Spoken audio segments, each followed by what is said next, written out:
Hi everyone, இன்றைக்கி நம்ம செய்ய போகிறது காலிஃப்ளவர் பொரியல். ரொம்பவும் டேஸ்ட்டாக இருக்கும். இது நம்ம வீட்டில் விளைஞ்ச ஸ்ப்ரிங் ஆனியன். இதை வச்சு தான் நம்ம இன்றைக்கி பண்ண போகிறோம். ஒரு 5 ஸ்ப்ரிங் ஆனியன் தனியாக எடுத்துக்கலாம். அதை நல்லா வாஷ் பண்ணி கட் பண்ணி எடுத்துக்கலாம். இது கூட நிறைய வெங்காயம் இருந்தனால இந்த வெங்காயத்தை நாங்கள் சேர்த்துக்கிட்டோம். அதனால் கம்மியான இன்க்ரீடியன்ட் தான் எடுத்துக்கிட்டோம். இந்த தக்காளி வெங்காயங்கள் இது ரொம்ப ஃப்ரெஷ்ஷாக இருக்கவோ சூப்பராக இருக்கும். ஃப்ரைட் ரைஸ்க்கெல்லாம் இந்த மாதிரி பொரியல் ஐட்டம்ஸ்க்கு இது ரொம்ப நல்லாயிருக்கும்.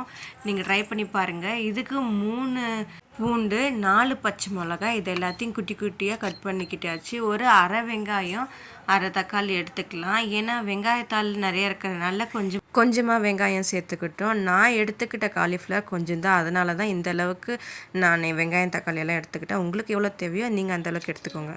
இப்போ நம்ம தாளிக்கலாம். கொஞ்சமாக எண்ணெய் ஊற்றி கடுகு போட்டுக்கோங்க. இதுக்கெல்லாம் மசாலாலாம் நிறையா தேவையில்லை. அதனால் நமக்கு கடுகு போட்டு தாளிச்சாவே கரெக்டாக இருக்கும். பச்சை மிளகாய், பூண்டு, வெங்காயம் இதெல்லாம் நல்லா வதக்கிக்கோங்க. இந்த டைமில் அம்மா ஸ்ப்ரிங் ஆனியன் போடுறாங்க. ஆனால் நீங்கள் இதை கடைசியில் போட்டால் நல்லாயிருக்கும். இல்லை வெங்காயம் நிறையா இருக்கிறதுனால இதை முதல்ல போட்டு வதக்கிடுறாங்க. செம்ம டேஸ்ட்டாக இருக்குது இந்த ஸ்ப்ரிங் ஆனியன் போட்டு செய்கிறனால. இந்த நேரத்தில் நம்ம தக்காளி போட்டு அதையும் சேர்த்து உப்பு போட்டு நல்லா வதக்கிக்கலாம். இது நல்லா வதங்கினதுக்கப்புறம் இந்த டைமில் நீங்கள் ஒரு 1/4 ஸ்பூன் அளவுக்கு மஞ்சள் தூள் போட்டு அதையும் நல்லா மிக்ஸ் பண்ணி விட்டுக்கோங்க. நாங்கள் பக்கத்துலேயே சாம்பாரும் செய்துட்டு இருந்தோம்.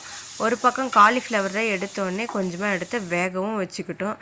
இந்த ஸ்டேஜில் நம்ம ஒரு 1/2 ஸ்பூன் அளவுக்கு மிளகாய்த்தூள் அதையும் சேர்த்து நல்லா கிளறி விட்டுக்கோங்க. இந்த ஸ்டேஜில் பிஞ்ச் ஆஃப் ஜீரகத்தூள், பிஞ்ச் ஆஃப் மிளகுத்தூள் இதையும் நல்லா சேர்த்துக்கோங்க. நல்லா டேஸ்ட் தரும். அப்புறமா நம்ம வேக வச்சோம்ல காலிஃப்ளவர் அதையும் இது கூட சேர்த்திக்கோங்க. உடனே நம்மளுக்கு இந்த ரெசிபி ரெடி ஆகிடும். இதை நல்லா கொஞ்சம் தண்ணி வேணும்னா தண்ணி தெளித்து விட்டுக்குங்க. நல்லா காலிஃப்ளவர் வேக வச்சிங்கன்னா இந்த தண்ணி கூட தேவையில்லை. அம்மா 75% இந்த வாட்டி காலிஃப்ளவர் வேக போட்டனால கொஞ்சம் தண்ணி தெளித்து வேக வச்சு எடுத்தாங்க. அவ்வளோதான், நம்மளோட ரெசிபி முடிஞ்சிடுச்சு. இது அப்படியே ஒரு எக் புர்ஜி சாப்பிட்ட டேஸ்ட்டு தந்துச்சு. ட்ரை பண்ணி பாருங்கள். ஹாப்பியாக இருங்க. By by. சப்ஸ்கிரைப்